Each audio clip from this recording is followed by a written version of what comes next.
उसको कैसे देखते हैं हम, क्योंकि हर लोकसभा कैंपेन के बाद इस तरह का प्रोग्राम रहता है। इससे पहले वो केदारनाथ भी एक बार जा चुके हैं, क्या बोलना चाहेंगे आप?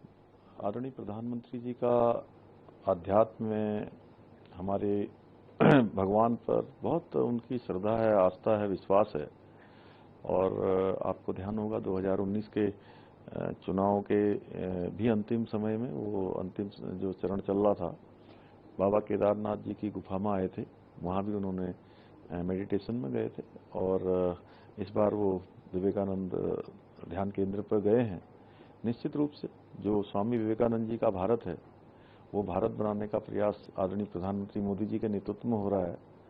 और आज धर्म को, अध्यात्म को, सनातन को, योग को पूरी दुनिया के अंदर एक नई मान्यता दिलाने का काम आदरणीय प्रधानमंत्री मोदी जी के नेतृत्व में हो रहा है।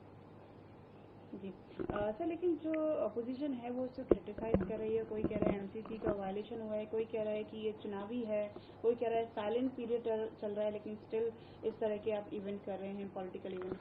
देखिए, चूंकि जो हमारा विपक्ष है वो पूरी तरह से अपना मानसिक संतुलन खो गया है, उनको अपनी हार निश्चित दिखाई दे रही है।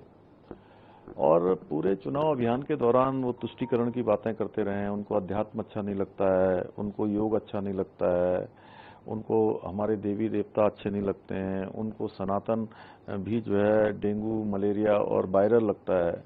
इसलिए आदरणीय प्रधानमंत्री जी कोई भी काम करते हैं तो वो उसमें विरोध करना शुरू कर देते हैं, चाहे वो मेडिटेशन की बात हो, चाहे वो भगवान राम के मंदिर का निर्माण हो, या सनातन संस्कृति के संवर्धन की बात हो, या देश की ही बात ले लीजिए। देश की बात करते कई बार वो मोदी जी का विरोध करते करते इतने आगे निकल जाते हैं कि मोदी जी जो भी अच्छा काम करते हैं वो विरोध करते हैं, और मोदी जी का विरोध करते करते वो देश विरोध पर उतारू हो जाते हैं।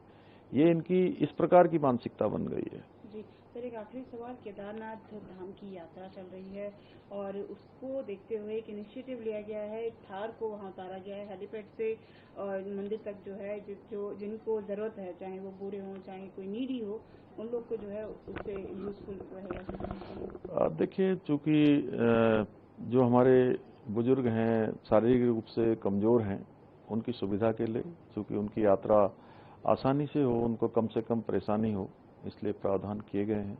और आने वाले समय में और भी प्रावधान किए जा रहे हैं। जैसे वहाँ रोपवे लग जाएगा, गौरीकुंड से केदारनाथ रोपवे बन जाएगा तो केदारनाथ की यात्रा आसान होगी। इसी प्रकार से हेमकुंड साहब जाने के लिए भी गोविंद घाट से रोपवे का काम शुरू हो रहा है, और वो रोपवे बन जाएगा तो वहाँ भी जो कई दिनों की यात्रा है कुछ ही घंटों में, कुछ मिनटों में पूरी हो जाएगी। जी।